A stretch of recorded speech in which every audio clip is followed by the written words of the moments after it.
All right, welcome everyone. We're really glad that folks are here for the last day of Shape the Trainer. We are going to be talking about managing microaggressions in the workplace. And so this is going to serve as a bit of a diversity, equity, inclusion, and justice 101 to lead into what actually is a microaggression, and then how can we support each other in not only managing, but addressing and supporting folks through it.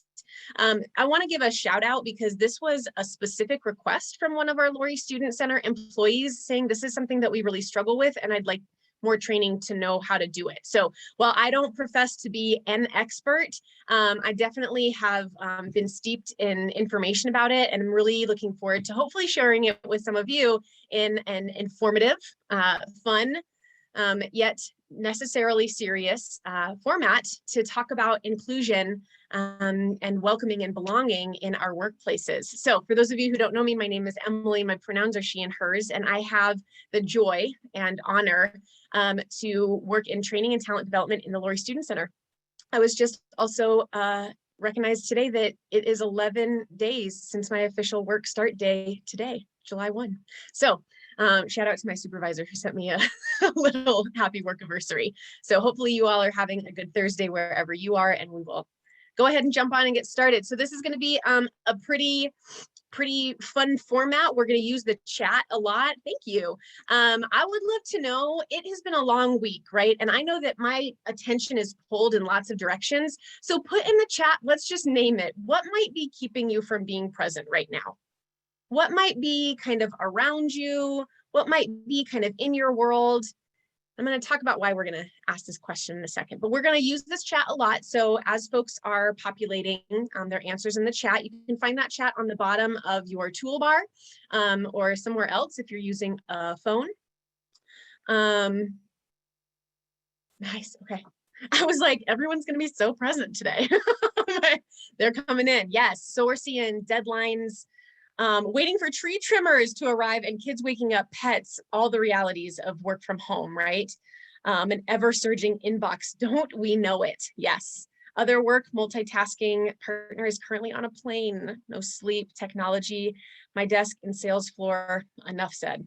Definitely the inbox, juggling childcare and toddler. As they keep coming in, right, we have year-end chaos, we have working at CAMS while also watching to make sure that everything's going on. We have a lot going on. And there's a lot to manage in our work environments, in our personal environments, in our inner environments that are all going on all the time. And so that is an invitation, as we're talking about diversity, equity, and inclusion, to encourage a bit of generosity for our colleagues that hopefully we've been giving all along, but definitely within the past 15 months. A number of the workshops that we've done have just been a good reminder to know that we are still in the midst of transition, and we'll be transitioning for a while until we know.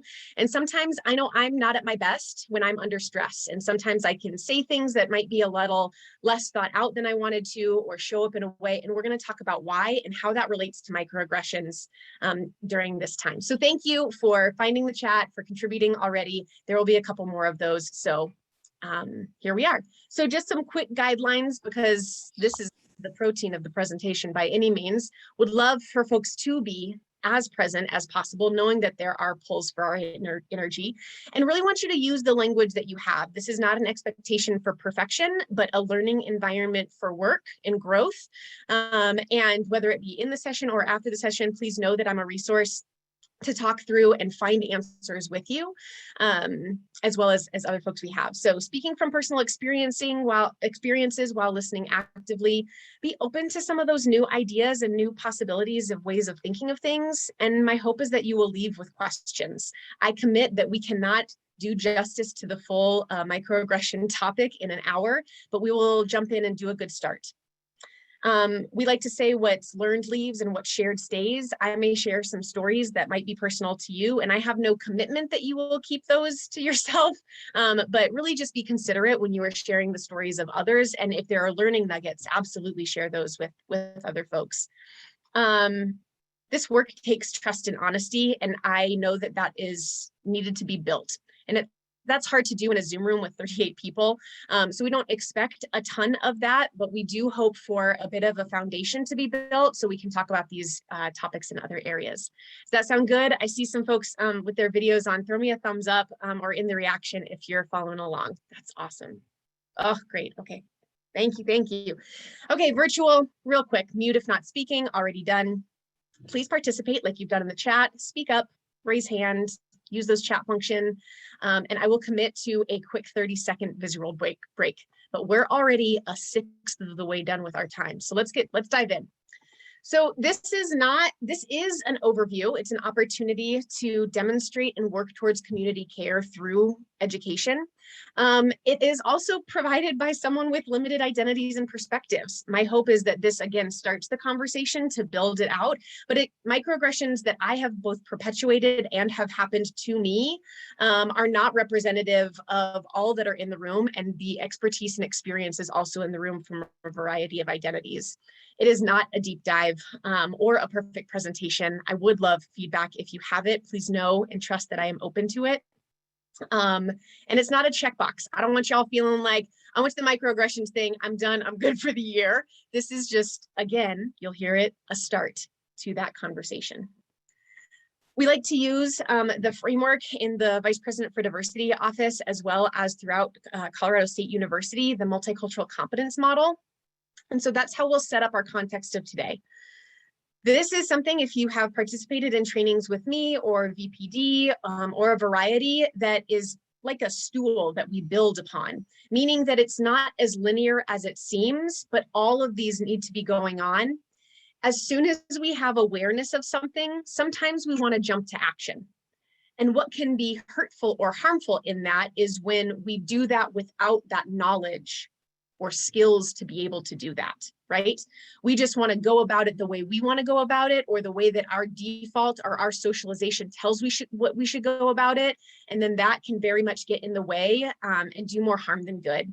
So when we talk about awareness, that's just bringing up and increasing our perspective, paying attention now, or panning situations to really start being aware of what's going around us outside of ourself and our micro bubbles. Building on that knowledge might be, we had a really necessary conversation, short, about affirmative action yesterday. And affirmative action has a long history that preceded a history before it. And so learning some of that historical context about some of the implications for today only helps us move. And that's just an example. But there are lots of ways that just because I'm becoming aware today does not mean that this has not been a long-term topic. And microaggressions absolutely have been felt and experienced for years and years and years, even before we had official academic language for it, right? The skills of how to move through that, how to support your colleagues, your friends, your family members, how to support yourself if they happen to you, we'll address shortly and briefly all of that. And then hopefully move to action. And action takes practice. Again, we do not expect perfection, but we expect that people will work towards and continue to practice these skills that we'll talk about while moving towards action and being open to feedback if some of them fall flat. If we do all of these, this is actually an add to the multicultural competence model, we can work towards transformation. And transformation isn't easy. It's not that final butterfly. It can be that messy process in the midst of the sadness and anger and joy and challenge that all comes towards something greater than we could even imagine. So my hope is that we will continue to work towards transforming our Colorado State University community, as well as the communities around us, especially in the Lory Student Center. Let me know in the chat if you have any questions. If I'm going too fast or too slowly, please share that with me. But that is a framework not only of today, but diversity, equity, and inclusion in totality. So this way, we are going to get into our next participative activity. So on the screen, you will see a list of words on the right, if you can see the screen, and you will see some definitions on the left. The words are diversity, inclusion, ally, social identity, intent and impact, equality, equity, and bystander intervention. This serves as a way to get us on the same page with similar definitions. So what I'm going to do is I'm going to read out a definition, and then either in the chat or verbally, I would love to hear at least 4 or 5 people shout out the word after I read the definition. Everyone understand the prompt? So I should see the chat going and see it. Fran, I see you come off mute. You got it? Yeah, they're ready. They're ready. Okay. Definition number 1, treating people in situations exactly the same, consistently, without regard for context, history, or understanding people's differences in terms of identity and experience. So treating people in situations exactly the same. All right. Yes. Quality. Come on. Yeah, equality. Yeah, yeah. Awesome. So equality, and I'm seeing yes. Ooh, John, we'll put that in a parking lot. I see a question coming through, but I'll pop back to that, and that'll be kind of later on in the presentation. All right, next. This is someone who makes the commitment and effort to recognize their privilege based on gender, class, race, sexual identity, etc., and work in solidarity with oppressed groups in the struggle for justice. What is I want this? to say equity or bystander intervention. Ally. Ally. Oh, ally's good. That's awesome. Yes, we'll work towards the answers all together. And I'm seeing ally come strongly in the chat as well. Yes. So making the commitment and effort to recognizing their privilege and being with solidarity, in and with solidarity with oppressed groups. Great. Number 3, whereas equality means providing the same to all, blank means recognizing that we do not all start from the same place and must acknowledge and make adjustments to imbalances. Equity. Equity. Equity. It's like a chorus. Yes, this is equity. Absolutely. And nice job in the chat as well. Oh, good, good, good. Okay. Next, this is the concept of, oh gosh, what am I doing? I got so excited by people's participation. Okay. Number 4, this concept is belonging. It engages each individual and makes people feel valued as being essential to the success of a group. Evidence shows that when people feel valued, they function at full capacity and feel part of a group's purpose and mission. Inclusion. Inclusion. Yes. Yes. Thank you all. Inclusion. Oh, I see inclusivity too. Absolutely. That feeling part of belonging, valued, welcomed, affirmed, right? Awesome. Inclusion. Okay. When a person is hurt or offended by another person's actions, what matters is the impact the words or actions have, as rather than only that the offender did not intend to be hurtful or offensive. Intent and impact. Very nice. Yes, very nice. So I'm seeing it in the chat. Thank you to those. So this is intent and impact. I would also, as we're talking about microaggressions too, I think the and is very important. We used to say intent versus impact. I do think that the intention matters, right? I think that if someone is intentionally being rude, crude, socially unacceptable, oppressive, etc., that person can be dealt with differently than if someone genuinely doesn't know or is not intending to hurt or harm. Those behaviors can be. Accountability in both instances needs to be taken, and that impact is what needs to be centered. Thank you. Okay. Next one refers to all ways in which people differ, and it encompasses all the different characteristics that make one individual or group different from another. Diversity. Anyone else? Everyone's nervous because I just wanted more voices. Jill, you're absolutely right. Oh, diversity. Yes, yes, diversity. I was just inviting more voices. Oh, I already gave the next one away with my little arrow. So social, cultural, historical, and political markers used to identify and differentiate people. Blank is socially constructed as well as personally negotiated. The arrow tells you this is social identity.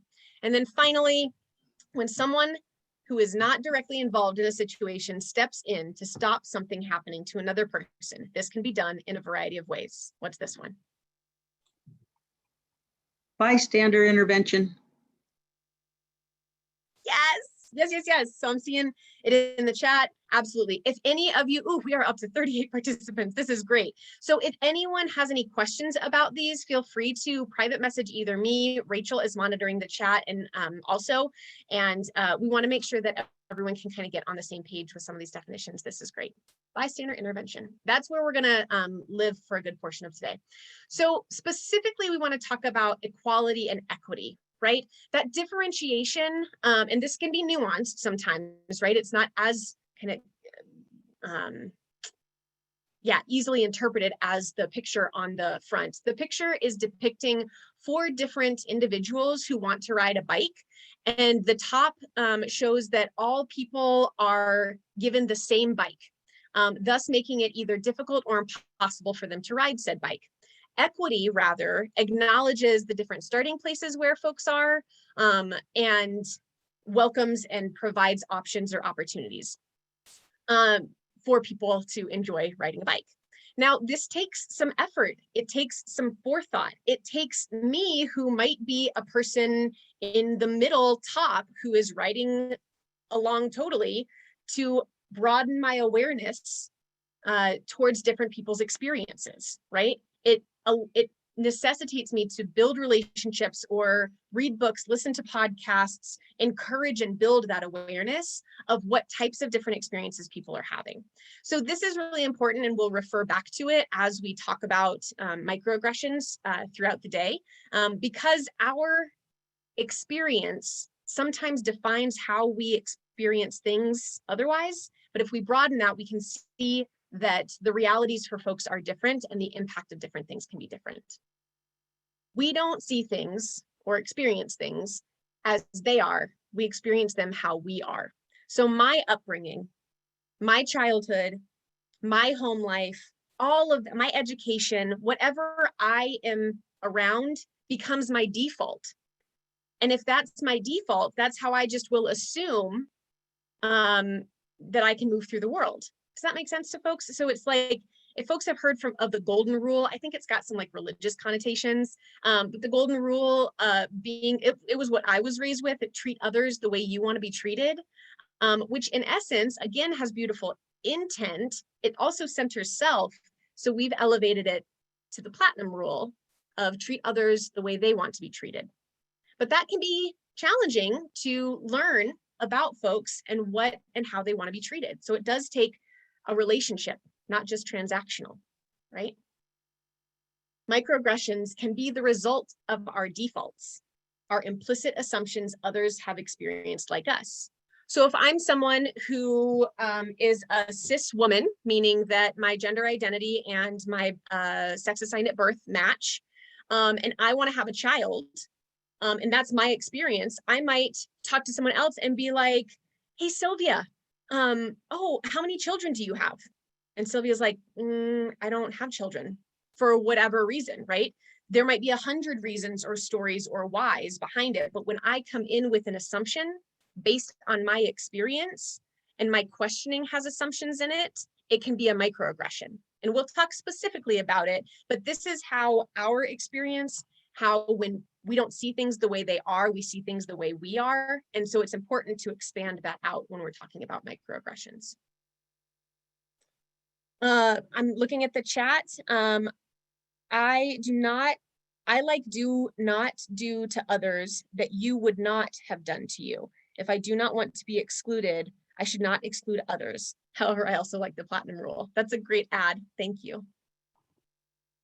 Okay, so when we get down, some of you have seen a slide like this if you were in our implicit bias workshop yesterday, but we're going to go through each of these. So stereotypes, remember I talked about the ways that we're raised, the family or care structures that we were involved in as a child, our education, our location, all of that provides messages to us and can provide these patterned portrayals or representations of specific groups and its individual members within a particular culture. So this is included in our media. It might be included in our religious functions, right?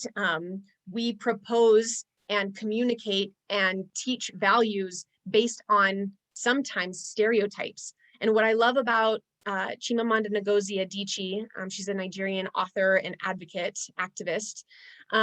She says, the problem with stereotypes is not that they are untrue, it is that they are incomplete.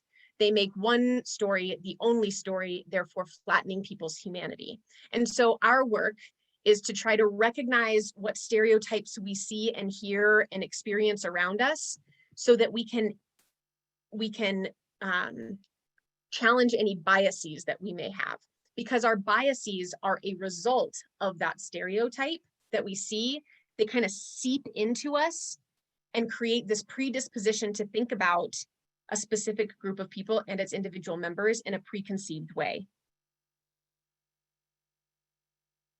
The prejudice and discrimination can be that action part of the bias. So this is where it happens really fast, right? When we come into contact, so maybe I'm coming into a room with Jill, and I am immediately within 0.03 seconds perceiving what I believe to be race, gender, and age. Race, gender, and age are those three kind of immediate things that I am going to base my next behavior on. And we do this without even knowing it. And this is where some microaggressions can come into play.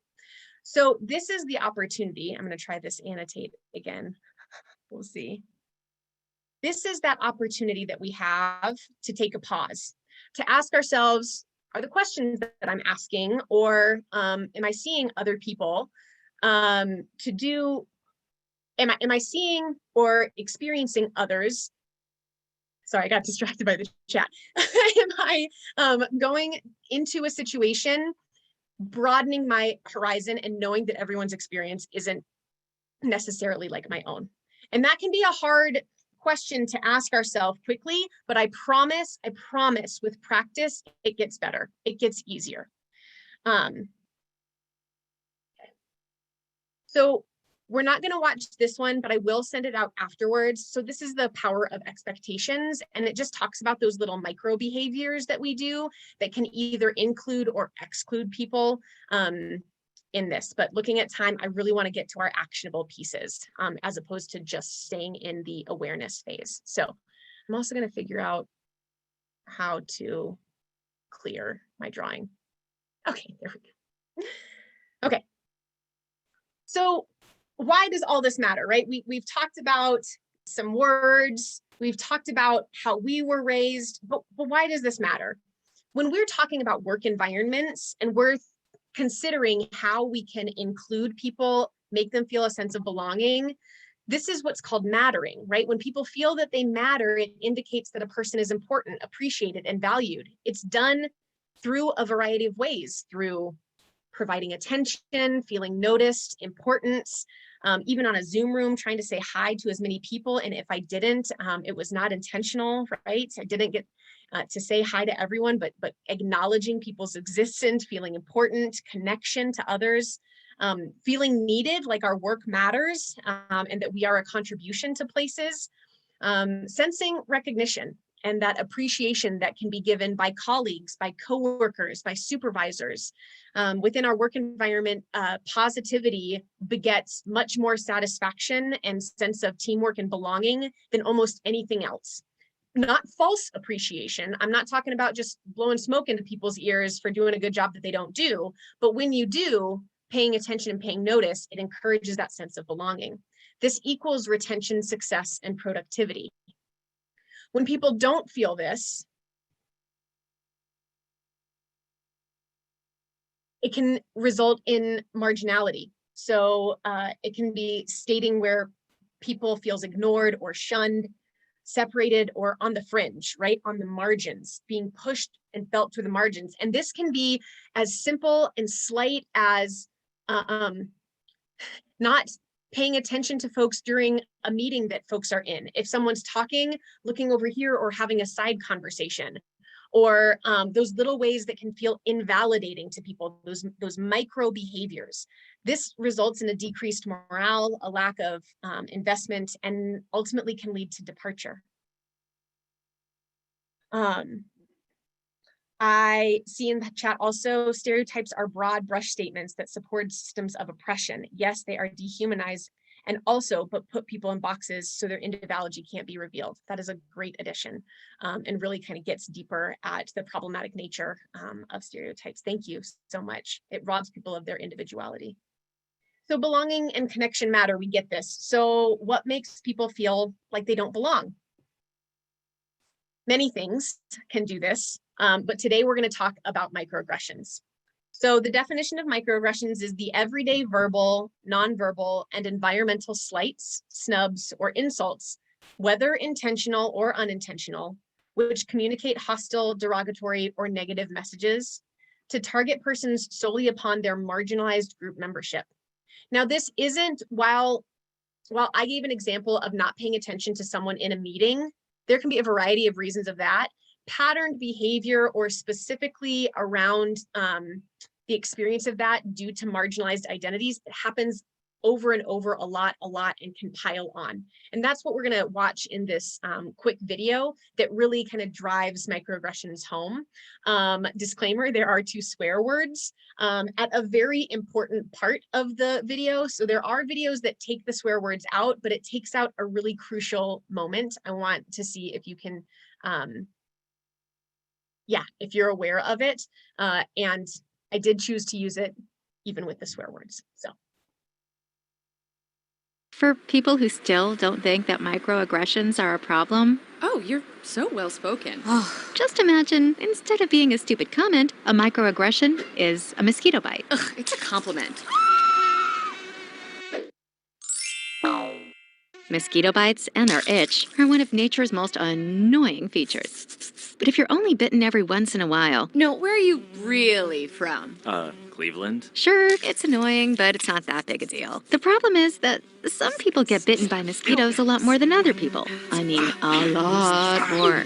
Whether it's on a date, Oh, your English is so good. Excuse me? going grocery shopping, You know, everything happens for a reason. I'm just buying apples. commuting to work, So when are you gonna have a baby? watching TV, We have to keep the Redskins name. It's part of our culture and history. or just walking down the street with your partner. I couldn't even tell you were gay. Mosquitoes seem to pop up everywhere. Do you know John? Give me shopping advice. I love Cher too. And getting bit by mosquitoes every goddamn day, Can I touch your hair? multiple times a day, So pretty. Can I Can I touch touch your it, hair, please? please? Can I please? is fucking annoying. And makes you want to go ballistic on those mosquitoes, which seems like a huge overreaction to people who only get bit every once in a while. It's just a mosquito bite. Who cares? Just another angry black woman. Of course, beyond just being annoying, some mosquitoes carry truly threatening diseases that can mess up your life for years. Astrophysics? Maybe you should try less challenging, Major. Ow, my dreams. And other mosquitoes carry strains that can even kill you. He looked like he was up to trouble, okay? I felt threatened. So next time you think someone's overreacting, just remember, some people experience mosquito bites all the time. You're all so exotic. Wow. And by mosquito bites, we mean microaggressions.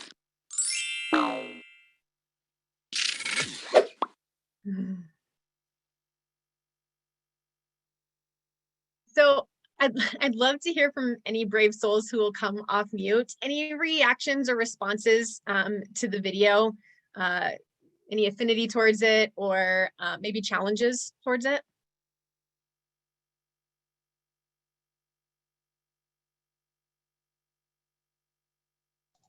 I was happy at the end when they acknowledged that it could also like end up getting someone killed, because I think it's so easy to think of microaggressions as you know, and we've compared it in the past to these mosquito bites, but like if you really understand, like it, I immediately thought of the city park woman who called because she was walking her dog off leash, anyways, and how tragic that situation could have gone.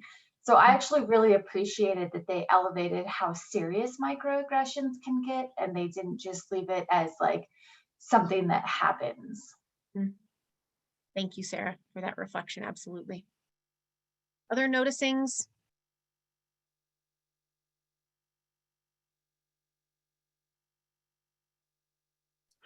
Well, I still like that mosquito bite analogy, particularly when people get bit a lot. I mean, that's something that I think many of us can relate to, and we can it helps us develop empathy for people who may be experiencing a lot of those mosquito bites. Thank you, Fran. Jill, I saw you come off mute. Yeah, I was just going to say, I appreciated the range of examples given around different identities. I think sometimes we think about microaggressions only being like prevalent with like a certain socially constructed identity. And I think the video did a good job of demonstrating how they can appear in a variety of circumstances based on a variety of different social identities.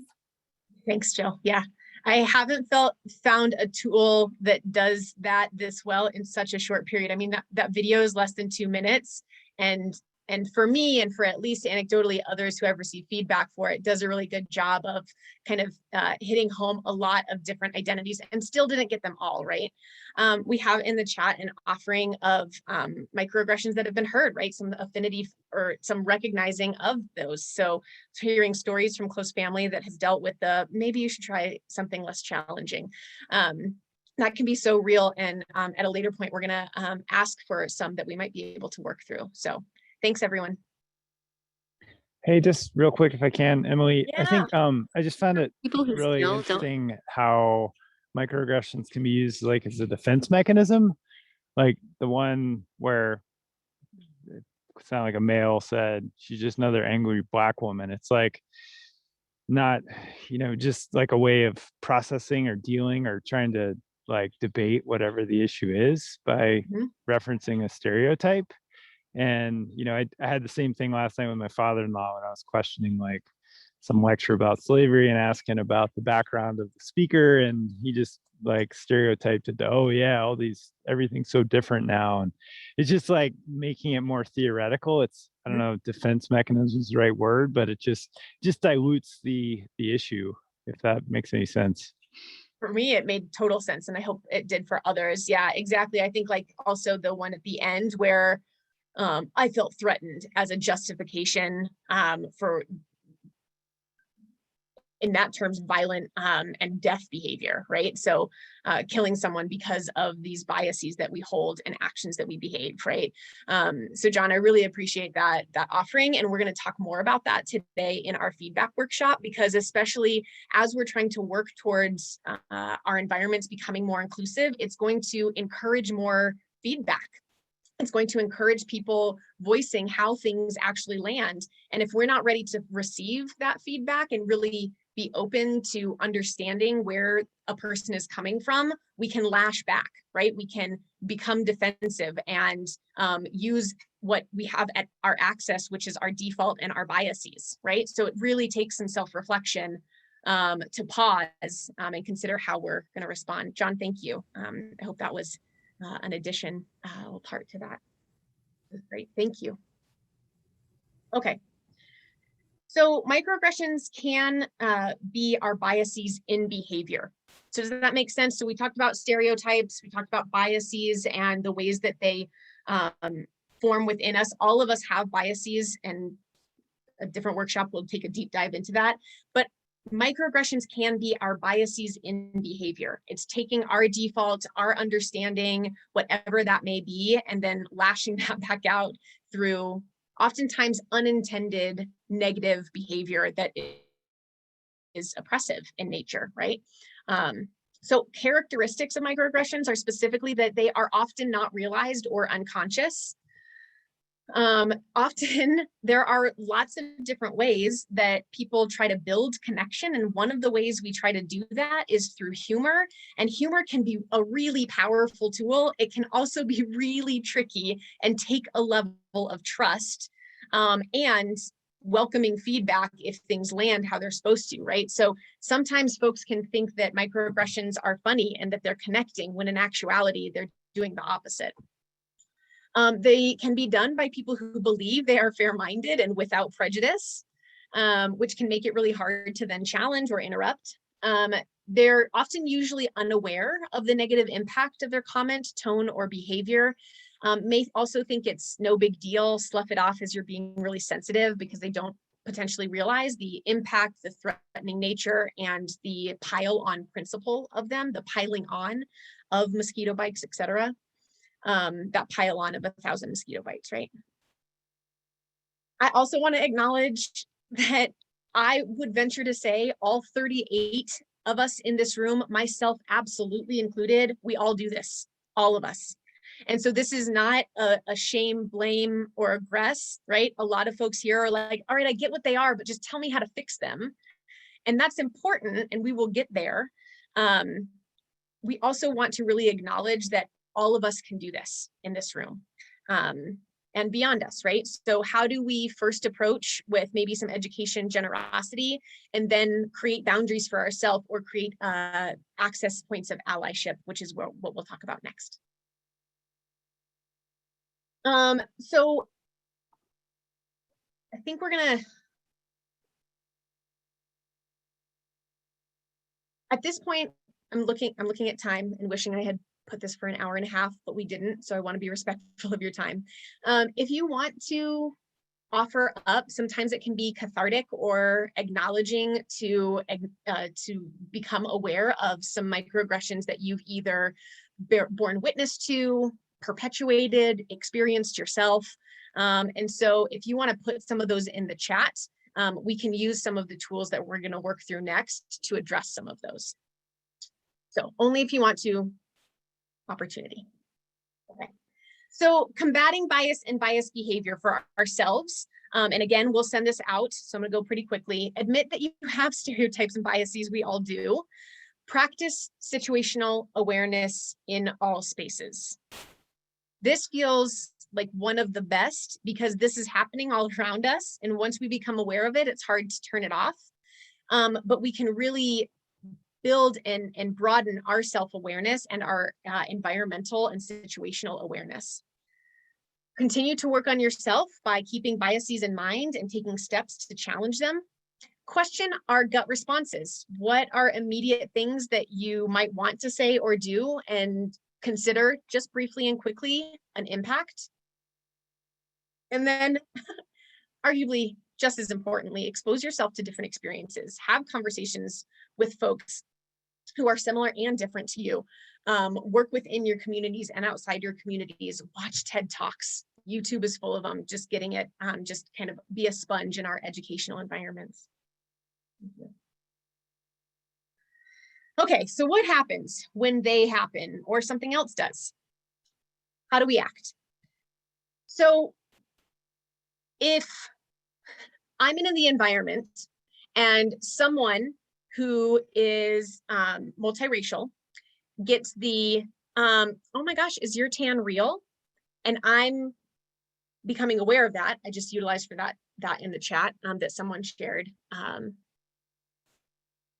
When and how we act, I'm making brief, quick assumptions and scanning things very briefly, right? So noticing first something is happening. Like, ugh, that didn't feel right. Interpreting the situation. So if that was the situation, assessing quickly, safety, power, risk, relationship, right? Is this just something that I'm witnessing in a grocery store, or is it happening to my colleague? Maybe someone's leaning across the counter and has their arm out and is a white person and is comparing and being like, oh my God, I'm like tanner than you are, right? If I'm witnessing that, and if anyone has questions of why that's a microaggression, we can talk offline. It is.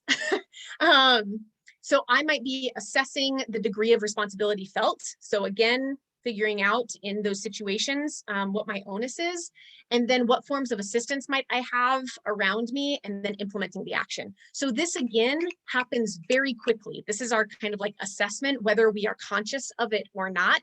These can be things that are stirring in us all the time.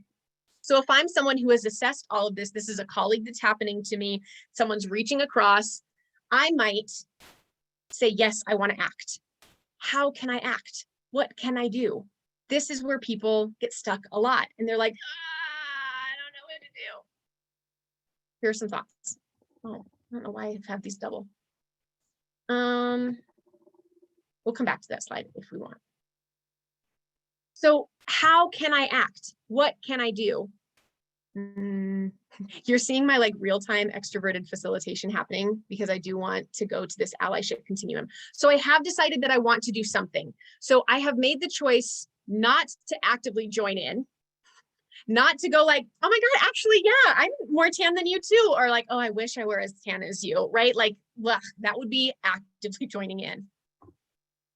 I have chosen that I do not want to have no response. I do not want to just let it go, let it slide, pretend like it didn't happen, which specifically I think in privileged identities, being aware, we just want to like, it wasn't that big of a deal. If I want to do an action that works towards inclusion, I might start by at the very minimum being like, something about that didn't feel right, but I'm not quite sure why. And then maybe look up some YouTubes on experience of multiracial individuals, or look up like racial microaggressions in the example that I just used, right? Promise, they are all over the place, right? So educating yourself. Notice I did not go to the person and be like, that felt weird, but like, why did it feel weird? Like, was that weird for you? I'm not expecting them to educate me. That is a very important distinction. I might interrupt the behavior, and interrupt might not be taking any action to educate the person, but it might just be like, I'm going to go ahead and step in and help. Or I might connect eyes to eyes with that person and ask for quick nonverbal consent about like, are you okay? Can I do anything? And if they give me like wide eyes, again, this takes some trust in relationship. If they give me wide eyes, I'll be like, hi, can I help out with some things? Whatever. So it might be just interrupting. I'm not saying that this is the best way of going about it. I'm just saying that this is on the continuum of working towards, right? Interrupting and educating, right? So I might, again, do a micro consent with the person, because you don't, in the attempt to ally, want to take someone else's opportunity and be like, yeah, however they might choose to respond or react to that. But I might micro consent. And if you're like, what does micro consent mean? I'm just talking about it in terms of like a nonverbal, or like, hey, are you cool? Do you want anything? And I might be like, hey, I feel like you might be trying to connect and like show off your tan, which is really nice. I'm not quite sure that comparing it to someone else's skin might be the way that you want to go about doing that. If you want to talk more about it, I'm happy to. Kind of takes the onus off of the person experiencing it, but only if they want that. I want to ask if that makes sense, but I'm also wanting to make sure that okay. Ooh, yes, I notice. Good. Okay, great. Thank you. I'm like looking for my reaction button. So thanks, Joel. Okay. Interrupt and educate. Support others' proactive response. So that might be the person, my colleague, being like, I am so tired of things like this happening. We all need a training on how to interrupt microaggressions because I'm tired of dealing this on my own. Nudge, someone in this room right now asked for that, and thus here we are. So it's supporting and being like, yeah, I'd really like and would appreciate that training too. Can we do that together? So it's supporting that.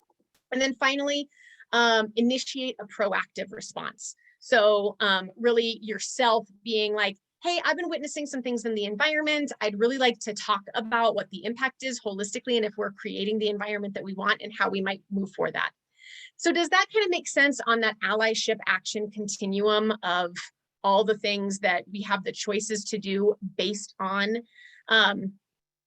Yeah, so, and then, yeah, so also seeing or just standing there and not saying anything, being a bystander. So a bystander, by definition, is someone who is there, they are standing by. And then, so bystander intervention is, yes, that next step of intervening. So I would argue that just being a bystander would be that no response to it, would be kind of that like witnessing of, but not having any responsibility to do.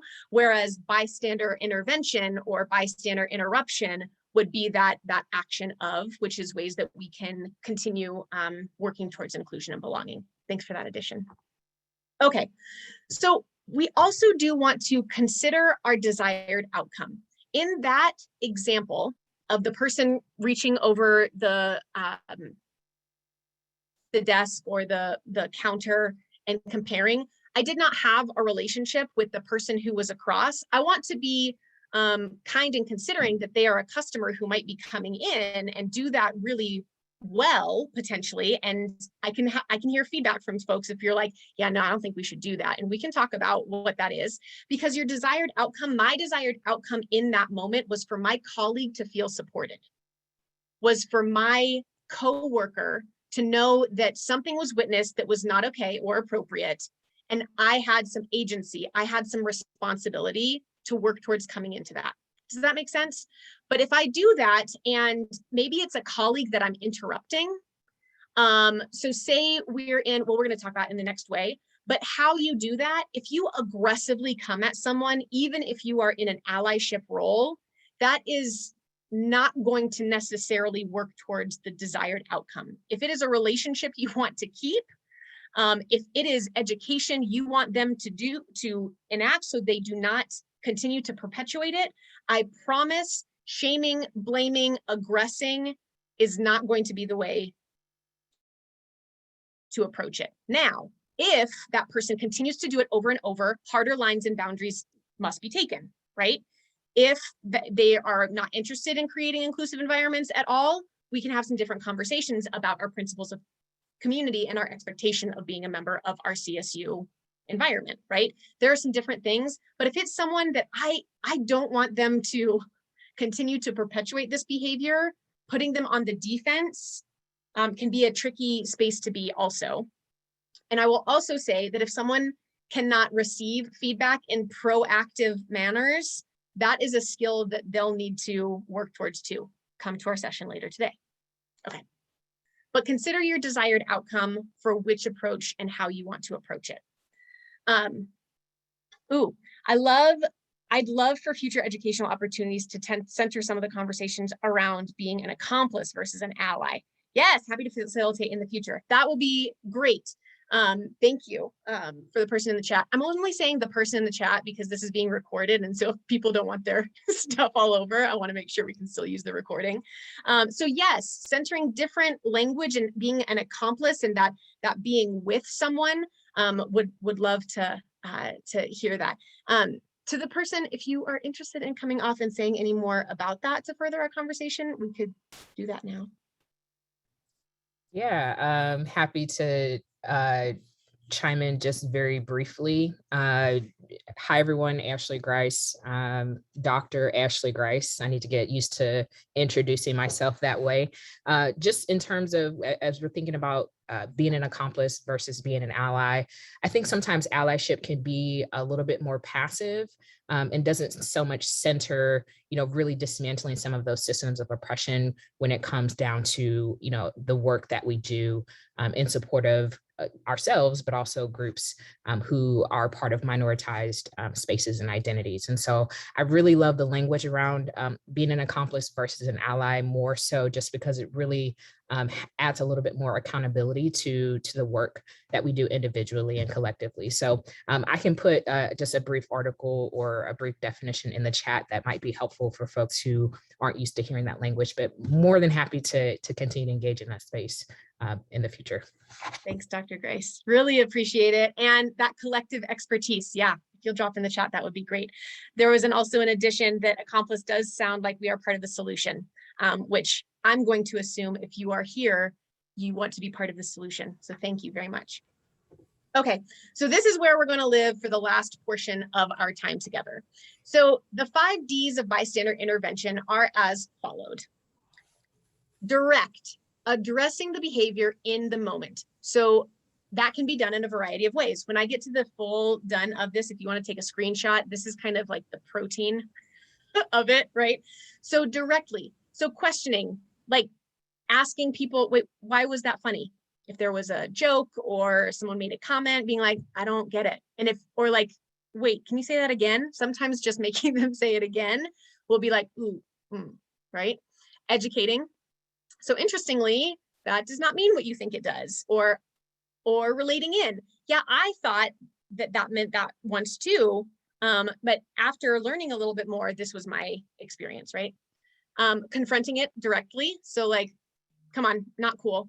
Or like, cool, try again. Or nope, I don't like that, thank you. My sister had a great one. There was someone that we were around and I just witnessed it happening and they made a homophobic comment and she was like, I'm going to give you an opportunity to choose a different word. And it was like so quick in her back pocket, like didn't come off aggressive. I can't talk about what the other person felt or experienced, but they did choose a different word. And then we moved on. It was actually a photographer that we were working with. Anyway, so kind of confronting it and directly addressing it, assuming the best of folks. So, hey, I don't think you mean to be offensive. And that and is really important. I would use it instead of but that's a nuance that we can talk about later. Values. So, bottom line at CSU, we have our principles of community that we're trying to work towards, and this does not feel in alignment with it. And then I think one of the most powerful ones is self-interrupting. So there have been plenty of times where I have noticed something happening, or I'm an extrovert, so something topples out of my mouth and I'm like, ugh, can I get a redo? I apologize. I want to use a different one. And it's just real fast, right? Sometimes how you might like to do that around pronouns, right? So it doesn't have to be a whole big thing. And that's actually what we're going to go to next. So here's our quick scenario. After a staff member who uses they, them pronouns is misgendered by a colleague in a staff meeting, what might you consider doing to directly address it during, maybe before, or after? I don't know why I put before. What about like maybe during or after? So how might someone using some of the direct in here approach someone who is misgendered? Approach a situation where someone is misgendered.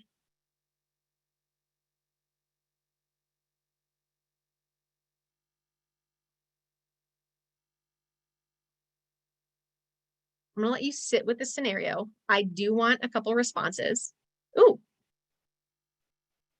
I chime in by saying, yeah, I like theirs, his, her idea. Use the correct pronoun, of course. Oh, so like, oh, so if you're the person who is, okay, so if you are the person who is being misgendered, saying, I like the pronouns this, so correcting them. I want to make sure I'm getting it accurate. No, clarification. So the idea is that when somebody is misgendered, and I notice that, and I'm not the person being misgendered, but I notice the other person is, then I'll say, oh yes, they have a great idea, or he or she, or whatever pronouns they use, and just kind of get that just kind of politely in front of everybody without putting anybody on the spot. Yes, thank you. So overtly using the correct pronoun in the next reference of the person. That's great. Thanks, Fran. Hey, just a heads up, so-and-so uses they, them pronouns. Absolutely. I could see using assume the best strategy here. I don't think you meant to be offensive or use the wrong pronouns, and want to note that so-and-so uses they, them. That's great. These are great applications of this. And this takes practice too, right? I would not, unless someone is doing it egregiously and intentionally, I would not ever, like, especially if the person's in the room, there's some awkwardness, being like, maybe Rachel's talking, we have a relationship, so I can say that, right? Maybe Rachel's talking and like continues to misgender someone and be like, hey, Rachel, they use they, them pronouns. Can you get it right? That would probably, right? And Rachel was mid-sentence. And so just shuts down, feels wildly embarrassed, like, oh my God, right? Like all of these things. Consider the outcome that you want. Also, if I'm a person who continues to do it over and over again, there might need to be some different interventions. Ooh, there's some awesome things in the chat, and we have not very much time left. So I'm going to keep going, but please, folks, read the chat or save it for later usage. Okay. Distract, taking the momentum away from the scene. So, hey, I found $5 today. This does not educate. This is just stopping or breaking or interrupting the momentum from continuing, right? Take it away from the situation. Delegating, by possibly bringing someone in when someone else comes into situations, it changes up the dynamic of whatever situation or whatever group. So like, hey, can you come over and give me a hand? Or just bringing someone else in, especially if you are in the situation, bringing someone else in to change the dynamic of what's happening. A really, really important one that whatever you choose, I think should happen anyway. Delay and address with folks later. Whether it's the person who perpetuated the microaggression And especially, I would argue, the person who experienced it, just checking in. Now, this is not a pass. So if I wanted to say, oh, hey, Rachel, thanks for letting me use you, friend, appreciate you. Hey, Rachel, I just wanted to check in about the meeting earlier, and I noticed that, you know, we kept using the incorrect pronouns for so-and-so, and I'm nervous about what that impact is going to be. Is there some way that I can like help you practice or provide some resources or something else? That would be delay to the person.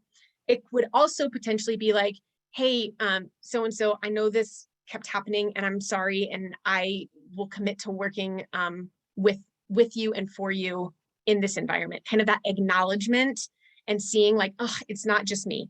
Now, that's not a pass for me not to do anything in the moment or address the other person. I don't get to go up to so-and-so and be like, sorry, you keep getting misgendered. That must really suck. Right? That's not taking accountability of it or being part of the solution. But addressing it with folks afterwards, especially with the person, can build community, relationship, camaraderie, etc. But if 17 people come up after the meeting and are like, oh yeah, something should have been done in that meeting, and it wasn't done in the meeting, that's unfair, right? And takes a lot of labor for the person to then address everybody who like feels really bad that something happened. Does that kind of make sense? I'd love to talk to folks more about that. Bye, thanks. Then finally, document, report, write it down. This is important even just for yourself, for mental notes, if you're either experiencing or witnessing, so you can talk holistically and be like, hey, I've been watching our dynamics over the past few months and I really want to talk about some of these things, or bringing in a trainer and being like, these are some of the issues that we've been having problems with. A variety of those can work. So this is important to recognize that you need to practice them, and they all require continued education on topics of diversity and inclusion and equity as you're going forward. So I know it's 10 o'clock. Take that quick picture of that slide if you need it. We'll send them out afterwards. These are just some quick quips and back pocket retorts that, again, if you practice, because a lot of folks want to say thanks, but no thanks quickly and without being thought of as, quote, aggressive. So redirecting or recorrecting. So like, interestingly, Merp, rewind, try again. Hey, don't. Moving on. Oof, that doesn't feel good. I like that one a lot. Thanks all. I found $5 today. I didn't see butt of the joke on my job responsibilities. That can be something also. So we'll send this out. There are some notes on trust that it just takes time to demonstrate and behavior to build. It doesn't come immediately, and we can keep working towards this. So we talked about too much in an hour-long period. Thanks for sticking with me. Thank you, Rachel, for putting that in. Please fill out the attendance before you link so I can get you the information. Just click that link and you can fill it out later, but make sure that you click it. We talked about bias, belonging, microaggressions, allyship, and accompliship, and trust. I'm happy to stick around and answer some questions. Really appreciate those of you who are able to stick around. And for those of you who weren't, I will try to catch them also. I love it when people come off mute and say bye before leaving, but I will stick around for anything that you might need. So